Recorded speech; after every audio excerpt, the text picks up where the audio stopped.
Yay! How clever are you guys? How clever are you guys? So we visit when the brood has her pups, when they actually whelp, and then you don't want to be up here, do you? So Asta's one of our new broods. This is her first litter. Yeah. And Catherine hasn't been involved with the charity before either. It's her first time, so it's quite new for her. Yeah, absolutely. But she's done a brilliant job with them. They're very much socialised as part of the family home, which is fantastic.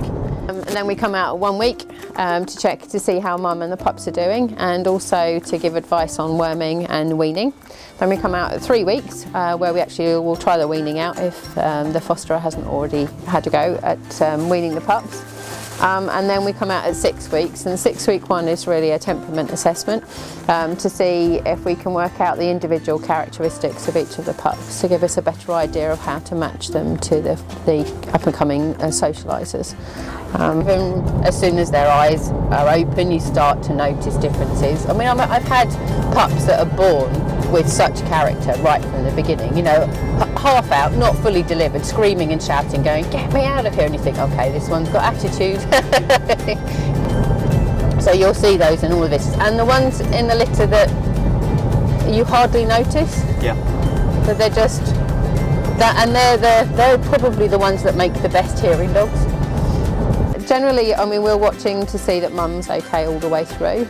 It's really important, obviously, if she's going to be having possibly another 3 litters after this as well. We need to see how she's coping with everything, how she copes with the pregnancy and with the whelp, and how she deals with the pups. I mean, at this stage, when they're 6 weeks plus old, they're learning a lot from mum. They're not feeding from her anymore, so they're learning what it's like to be a puppy, and they get told off by mum too, which is really good, because they learn that it's not all just for them and all about them.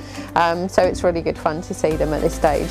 We want them to be really interested in their environment, to be happy to wander around, to investigate new things that are around them. So every day the fosterer will bring in something new, something different for them. So they just have a little bit of something every day that worries them a little bit, but then they realise actually it's okay. And also to be really interested in people, so playing with them individually at this stage is ideal, so that they realise that they get all the really nice stuff happens when there are people around, and that they get to play with them. So it's really a good point at this point.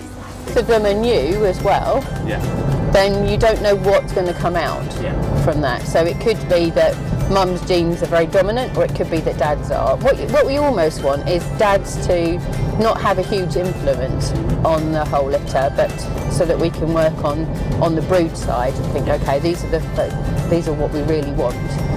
It's amazing to bring life into the world and to know that, you know, they're going to go on and really help a huge number of people and make real, you know, life-changing. They really are life-changing, which is just amazing.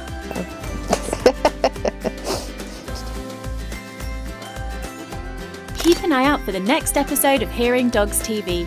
Meet Catherine, one of our amazing volunteers. Discover more about our breeding scheme and our hearing dog mums. To view more episodes and find out more about hearing dogs, just click the link.